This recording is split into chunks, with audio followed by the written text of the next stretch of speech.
हमारे शहर उसमें रहने वाले सभी बासिंदों के लिए समान नहीं होते हैं।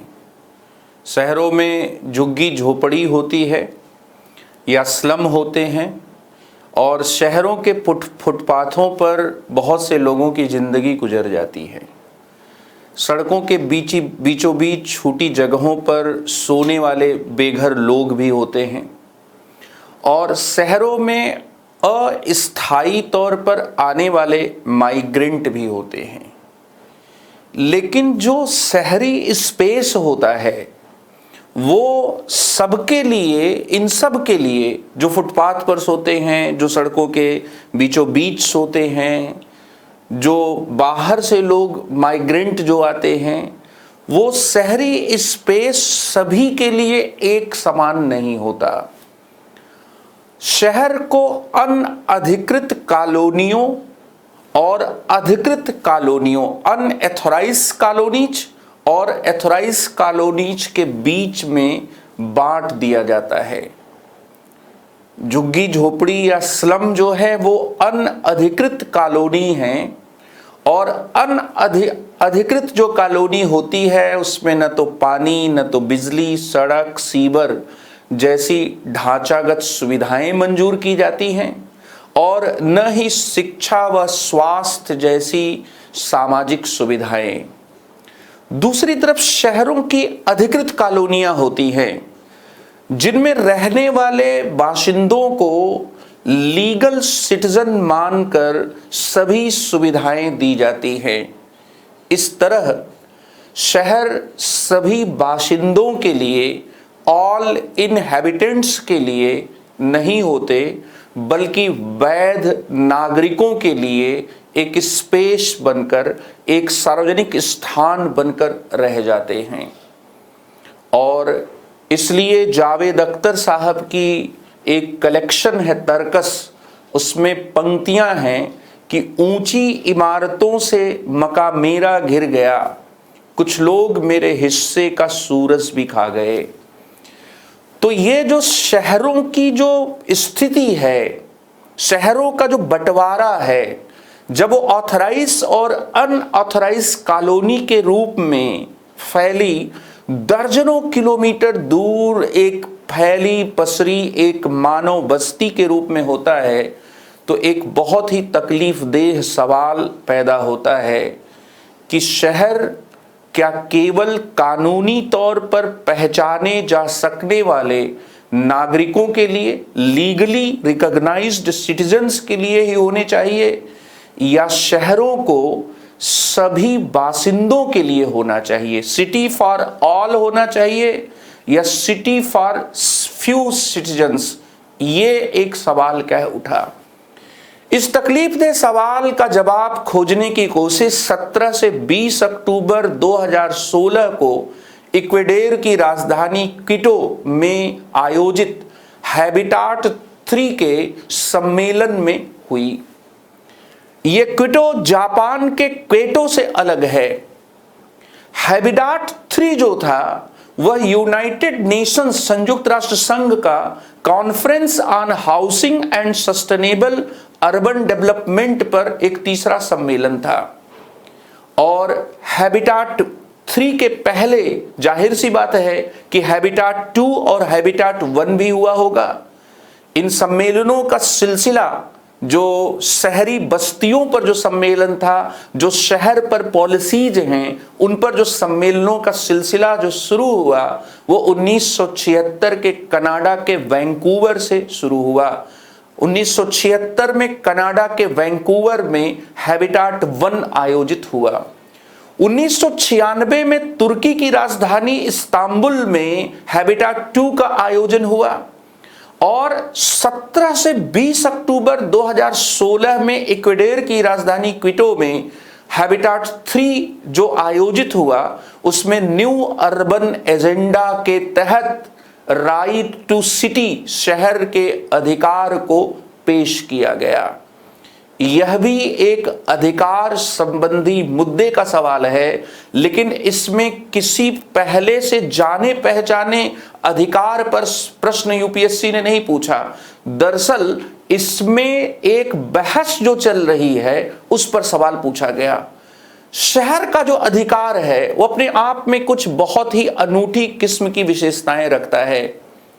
जब हम अधिकारों का वर्गीकरण आप पढ़ते हैं तो अधिकारों का बंटवारा होता है कि ये अधिकार सभी व्यक्तियों को हैं और ये अधिकार केवल नागरिकों को हैं। ये अधिकार मानव अधिकार हैं, ये अधिकार क्या है, पशु अधिकार हैं। लेकिन शहर का जो अधिकार है वह नागरिक व्यक्तियों के अंतर के आधार पर नहीं, मानव पशु के मुहावरे के आधार पर नहीं। शहर का अधिकार जो है, राइट टू सिटी, जिसको आरटीसी भी कहते हैं, यह अधिकार सभी बाशिंदों को, मतलब सभी रहवासियों को जो शहर में रहते हैं, उन सभी बाशिंदों के लिए क्या है, बात इसकी क्या है, इसकी योजना बनाई गई, इसके बारे में क्या है, बात की गई। दूसरे शब्दों में राइट टू सिटी जो है वो किसका अधिकार है? वो किसी दिल्ली जैसे शहर में रहने वाले केवल दिल्ली का आधार कार्ड या भारत का राशन कार्ड जुटा लेने वाले लोगों के लिए नहीं। राइट टू द सिटी सभी बाशिंदों का, राइट ऑफ ऑल इनहैबिटेंट्स का अधिकार है।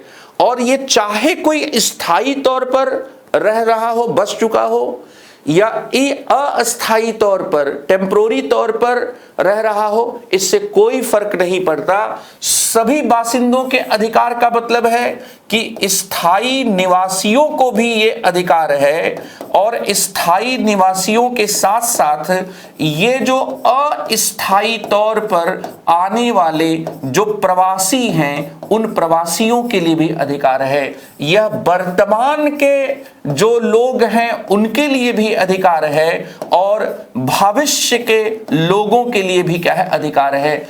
और ये ऑल इनहैबिटेंट्स को है, ये सभी क्या है, रहवासियों को, सभी बासिंदों को दिया गया अधिकार है। इसमें व्यक्ति और नागरिक की बात क्या है, नहीं की गई। तो पहली तो इंपॉर्टेंट बात यह है, हैबिटाट 3 क्विटो इक्वेडोर की राजधानी 2016 में राइट टू सिटी की परिकल्पना क्या है, आगे बढ़ाई गई।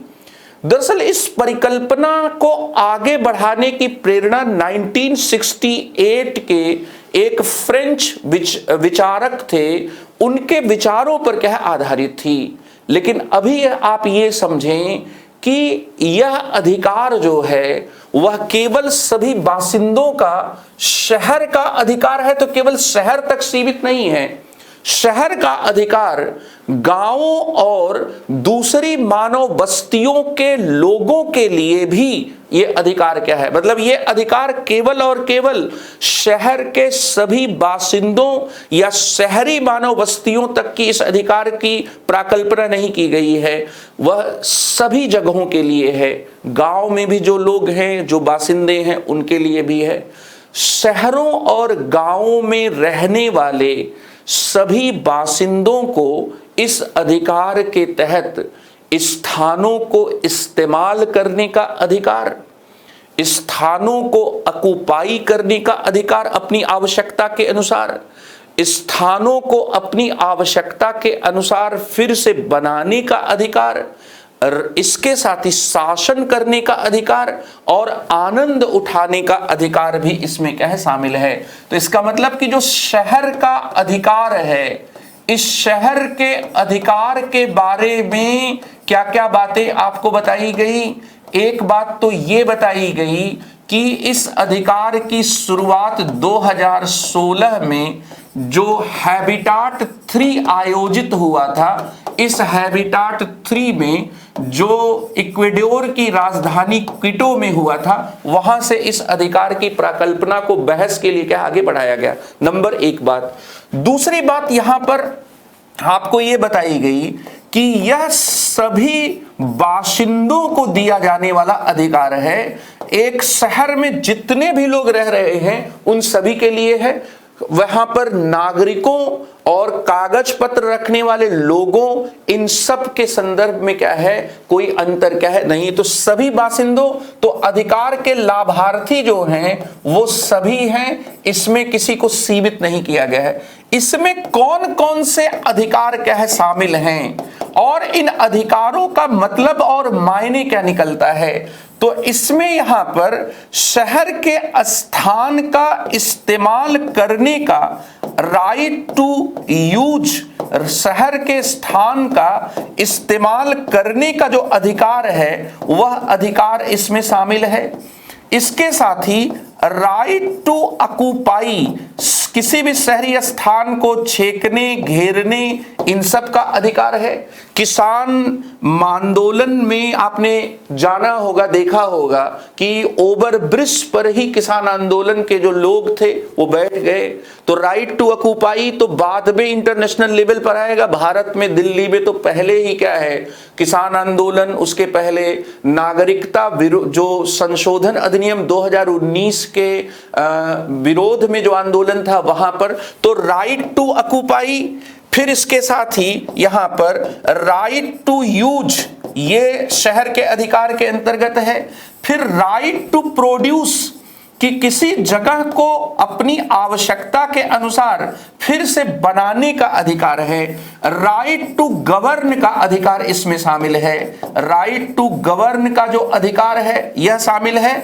और इसके साथ ही इसमें जो है राइट टू एंजॉय का अधिकार भी है, कि इंडिया गेट पर जाकर अगर कोई कुल्फी खाना चाहता है तो आप ये न कहें कि साहब अब टाइम बंद खत्म हो चुका है, आप इंडिया गेट पर आकर, लाल किले पर आकर आप कुल्फी नहीं खा सकते हैं। आनंद उठाने का जो अधिकार है वह अधिकार क्या है, इसमें क्या है, शामिल है। तो ये है राइट टू सिटी का अधिकार। अब इसमें आप समझें कि जब हम किसी भी शहर में रहने वाले, झुग्गी झोपड़ी में जो रहने वाले जो लोग हैं, उन लोगों को ये कहते हैं कि आपको ये सुविधाएं नहीं मिलेंगी। क्यों? क्योंकि आप अनअधिकृत रूप में, अनएथोराइज्ड रूप में रह रहे हैं। You are not legally recognised citizen of the city. शहर का अधिकार झुग्गी झोपड़ी वालों को इस तरह के भेदभाव करने से बचाएगा। शहर का अधिकार किसी शहर में बाहर से आने वाले प्रवासियों या किसी दूसरे देश से आने वाले शरणार्थियों के साथ जो दोयम दर्जे का व्यवहार है, उस दोयम दर्जे के व्यवहार से क्या है, बचाएगा। उनके साथ क्या है, कोई भी क्या है, भेदभाव क्या है, नहीं किया जा सकेगा। अब एक बहुत बड़ा सवाल है कि क्या यह शहर का अधिकार जो है यह एग्रीड ह्यूमन राइट है? उत्तर होगा नहीं। एग्रीड ह्यूमन राइट सम्मत मानव अधिकार नहीं है। क्यों? क्योंकि एग्रीड ह्यूमन राइट होने के लिए किसी मानव अधिकार संधि के रूप में विभिन्न देशों को न केवल उस पर सिग्नेचर करना पड़ेगा बल्कि उसे रेटिफाई भी करना पड़ेगा। और ये सिग्नेचर और रेटिफिकेशन, ये जो सिग्नेचर है और जो रेटिफिकेशन है, ये अभी हुआ नहीं। अभी इस पर दरअसल इसे केवल प्रस्ताव किया गया है। 2016 के इक्वेडोर की राजधानी क्विटो में हैबिटेट 3 में इसको प्रस्तावित किया गया है। तो यह किसी मानव अधिकार संधि। अब यहां पर आप देखिए कि मैं यहां पर एक बात आपको बता रहा हूं कि जो राइट टू सिटी है, राइट टू सिटी जो है, यह एग्रीड जो है, हम ये कहेंगे कि एग्रीड ह्यूमन राइट क्या है, नहीं है। यह ह्यूमन राइट क्या है, नहीं है। यह क्यों नहीं है, इस बात को आप क्या है समझें कि क्या यहां पर लॉजिक क्या है। क्योंकि इस पर केवल एक हैबिटेट 3 के एजेंडे में इसे केवल आगे बढ़ाया गया है। हैबिटेट 3 का जो एजेंडा है, इस एजेंडे में इसे क्या है, आगे बढ़ाया गया है। और इस पर कोई अभी कोई अलग से घोषणा नहीं आई, जैसे मानव अधिकारों की सार्वभौमिक घोषणा, वियना घोषणा, अल्पसंख्यक अधिकारों की घोषणा, इस प्रकार की कोई घोषणा जो है वह क्या है, नहीं आई है। तो एजेंडे में बातचीत के लिए रखा गया, इस पर कोई अलग से घोषणा नहीं आई, अलग से कोई डिक्लेरेशन क्या है नहीं हुई। यह किसी अंतरराष्ट्रीय जो है इंटरनेशनल ह्यूमन राइट्स जो ट्रीटी है, इस ट्रीटी के तहत न तो देशों के द्वारा इस पर सिग्नेचर किया गया और न ही क्या है रेटिफिकेशन क्या किया गया, इसलिए भी इसको हम एग्रीड ह्यूमन राइट क्या है नहीं कहेंगे। उल्टा विभिन्न देशों के बीच में यहां पर क्या है, आरटीसी पर, राइट टू सिटी पर विभिन्न देशों के बीच में क्या है मतभेद हैं। कुछ देश इसका समर्थन करते हैं और कुछ देश इसको हटाने तक की क्या है बात क्या है कर रहे हैं। कौन कौन से देश हैं, विभिन्न देशों के बीच में मतभेद कौन कौन से हैं? तो एक तरफ जो दक्षिण अमेरिकी महाद्वीप के जो देश हैं, दक्षिण अमेरिकी महाद्वीप के जो देश हैं, वे देश जो है यहां पर कुछ दक्षिण अमेरिकी देश समर्थन कर रहे हैं। लेकिन दूसरी तरफ आप देखेंगे कि अमेरिका और यूरोपीय यूनियन के देश, जापान और इसके साथ ही भारत इसका विरोध कर रहे हैं और यहां तक कह रहे हैं कि इसको डिलीट किया जाए। और तीसरी तरफ जो है संयुक्त अरब अमीरात है, जो ये कह रहा है कि सिटी फॉर ऑल तो होना चाहिए, सबके लिए शहर होना चाहिए, लेकिन इसे अधिकार की गारंटी के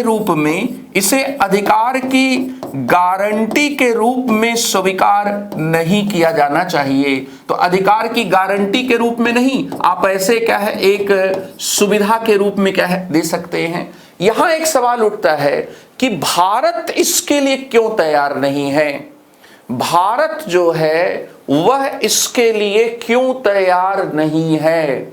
क्योंकि भारत को यहां पर भारत के दो ऑब्जेक्शंस हैं। पहला ये है कि शहरों में जो सोशल जस्टिस की पॉलिसी है, उस पॉलिसी को दरअसल स्लम बस्ती में, झुग्गी झोपड़ी में रहने वाले लोग और जो प्रवासी हैं, उन प्रवासियों तक जरूरी तौर पर विस्तारित करना पड़ेगा। और इसके साथ ही जो शरणार्थी हैं और जो प्रवासी हैं, उनको लेकर हम एक अंतरराष्ट्रीय जो मान्यता है, उस अंतरराष्ट्रीय प्रतिबद्धता से बध जाएंगे और फिर देशों की स्वतंत्रता इसमें क्या है कम हो जाएगी। दरअसल भारत के पास जो है संसाधनों का भी मुद्दा है, क्योंकि जब आप ये कहते हैं कि राइट टू सिटी हम देंगे, तो इसका मतलब कि आप एक शहर में रहने वाले सभी बासिंदों को, राइट टू ऑल इनहिबिटेंट्स को, चाहे वो प्रेजेंट के हों, चाहे वो फ्यूचर के हों, चाहे वो परमानेंट हों या टेम्पोररी हों, आप सभी को अधिकार देंगे। अधिकृत और अनअधिकृत कॉलोनी का कोई अंतर क्या है नहीं रह जाएगा। तो आपको right to use cities, villages and settlements ये देना पड़ेगा। राइट टू ऑक्यूपाई, यहां पर इसको आपको देना पड़ेगा कि किसी भी शहरी जगह को छेकने का, भरने का, बस घेरने का अधिकार होगा। आवश्यकता के अनुसार उस स्पेस को फिर से बनाने का अधिकार, राइट टू प्रोड्यूस क्या होगा, राइट टू गवर्न होगा और राइट टू एंजॉय होगा। तो ये जो आरटीसी है, इस आरटीसी पर, राइट टू सिटी पर भारत तैयार नहीं है, यूरोपीय यूनियन के देश तैयार नहीं है, अमेरिका तैयार नहीं है, जापान तैयार नहीं है। और भारत के वैसे भी क्या है रिसोर्सेस कम हैं। भारत में शहरों को नरक कहा जाने लगा, शहरी नरक बन चुके हैं। कुछ भारत के ऐसे इलाके हैं जहां पर जाम से लेकर तमाम समस्याएं क्या है यहां पर क्या है जुड़ी हुई हैं। तो भारत का ये ऑब्जेक्शन है। अब यहां पर हम लोग इस पर जो पूछा गया सवाल है उस सवाल को अब हम लोग क्या कर सकते हैं, और ये IAS 2021 का जो सवाल है, अब इस सवाल को आप देखिए कि शहर का अधिकार एक सम्मत मानव अधिकार है तथा इस संबंध में संयुक्त राष्ट्र हैबिटेट प्रत्येक देश द्वारा की गई प्रतिबद्धताओं को मॉनिटर करता है।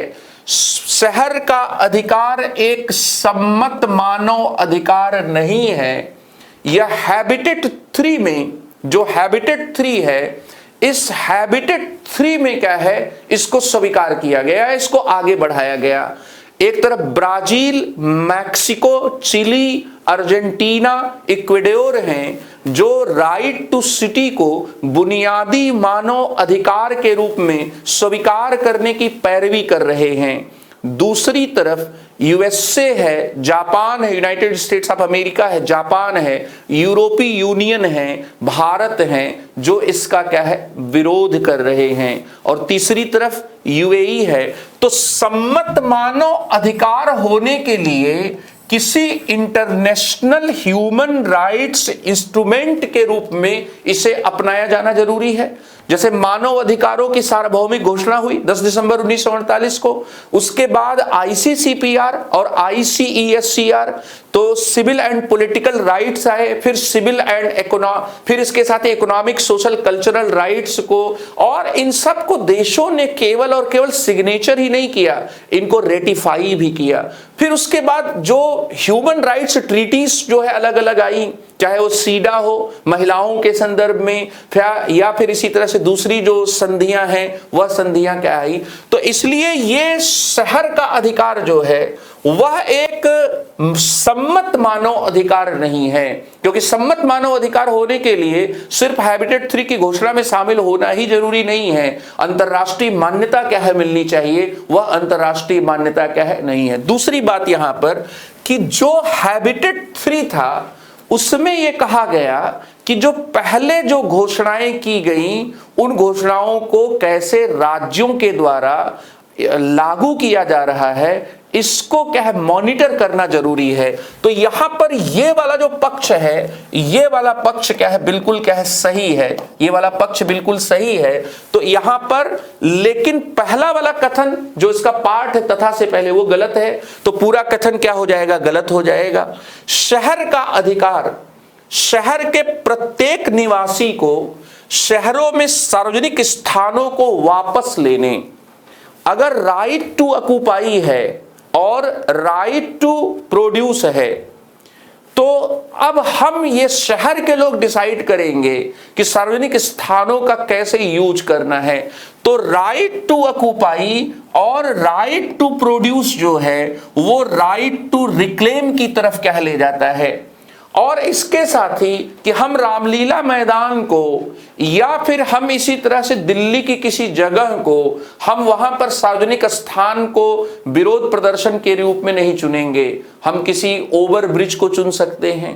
तो अब भारत के लोग तो पहले से ही शहर के अधिकार का उपभोग कर रहे हैं, कहीं पर भी रोड पर ही टेंट लगाकर शादी विवाह सब शुरू हो जाता है, सामुदायिक कार्यक्रम भी होते हैं, और अब तो धरना प्रदर्शन भी क्या होते हैं। सुप्रीम कोर्ट कई बार बड़ा दुखी होकर कहता भी है कि क्या हो रहा है ये, बाकी लोगों के आने जाने का ध्यान तो रखिए। तो इसलिए यहाँ पर आप ये पाएंगे कि शहर के सार्वजनिक स्थानों को यूज करने का, वापस लेने का अधिकार बिल्कुल इसमें है। सार्वजनिक सहभागिता का अधिकार, ये भी क्या है, अधिकार जो है, जो मैंने आपको 5-6 अधिकार बताए उस अधिकारों के तहत क्या आएगा। तो इसलिए ये क्या है, ये बिल्कुल क्या है, सही है। शहर का अधिकार का आशय यह है कि राज्य शहर की अनअधिकृत बस्तियों को किसी भी लोक सेवा अथवा सुविधा में वंचित नहीं कर सकते हैं। बिल्कुल सही बात है कि if the right to city is for the all inhabitants of the city, तो अधिकृत और अनअधिकृत कि आप कहाँ रहते हैं, आप गोपालपुर की झुग्गी झोपड़ी में रहते हैं या फिर स्लमडॉग मिलियनेयर जो बनी कि धारावी की आप किसी स्लम में रहते हैं, आपको वहाँ रहने के आधार पर आपको ये सुविधाएं मिलेंगी और आपके मनुष्य होने के लिए जो जरूरी है, जो मानव अधिकार है, उस मानव अधिकार को नहीं देखा जाएगा। तो राइट टू सिटी जो है वह इसको कह नकारता है। 1968 में एक फ्रांसीसी विचारक हेनरी थे, उनके विचारों के आधार पर यह अधिकार क्या है। तो यहाँ पर यह तीसरा वाला भी क्या है, यह सही है, और तीसरा वाला सही होने पर इसमें डी ऑप्शन क्या है होगा। इस सवाल से सबक क्या है? इस सवाल से पहला सबक तो ये है कि आईएएस प्री के एग्जाम में आपसे केवल और केवल फंडामेंटल राइट्स और इसके साथ ही जो स्टैट्यूटरी राइट्स होते हैं उन राइट्स पर ही क्या है सवाल नहीं पूछे जाते हैं। दरअसल इसमें क्या है, ऐसे और ह्यूमन राइट्स जो रिकॉग्नाइज किए गए हैं उन ह्यूमन राइट्स पर ही सवाल नहीं पूछे जाते, बल्कि जिन ह्यूमन राइट्स को लेकर डिबेट है उस डिबेट पर भी, इशू पर भी सवाल पूछा जाता है। और आपको उन इश्यूज को थोड़ा ध्यान में रखने की, पहले से अगर पढ़ते समय, तैयारी करते समय राइट्स इशू को सही मायने में तैयार किया जाए तो न तो संपत्ति के अधिकार को करने में गलती होगी, न ही नागरिकता के अधिकार पर कोई समस्या होगी, न ही निजता के अधिकार पर कोई समस्या होगी, और न ही शहर के अधिकार पर कोई समस्या होगी। तो 19 पॉलिटी के प्रश्नों में 4 प्रश्न अधिकार संबंधी मुद्दों पर पूछे गए, और पूरा जीवन क्या है कोरा कागज की तरह पढ़ने के बावजूद भी इन चारों प्रश्नों में से निजता के अधिकार को छोड़कर बाकी अधिकारों में कंफ्यूजन होकर अगर सवाल गलत हो रहे हैं तो पहले पढ़ने के अप्रोच में क्वेश्चंस की डिमांड को समझते हुए किताबों का सिलेक्शन करना होगा। किताबों के सिलेक्शन के अनुसार तैयारी करने से क्या है बचना होगा। बहुत बहुत धन्यवाद।